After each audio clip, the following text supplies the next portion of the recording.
Muchas gracias a todos, bienvenidos a todos.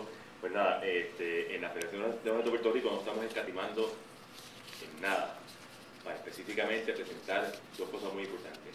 Un gran equipo nacional, comandado por Agustín Díaz, obviamente, y su grupo, y también la reestructuración de todas las bases y las facetas, tanto deportivas como administrativas, de la Federación.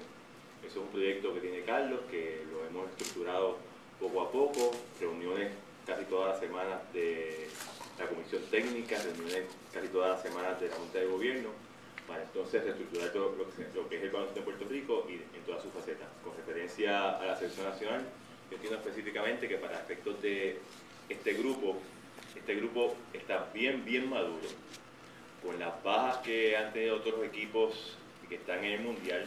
Yo creo que tenemos una gran oportunidad en este Mundial de ganar una gran posición en el mismo. Así que éxito a Agustín, éxito a Manolo y a todo su grupo.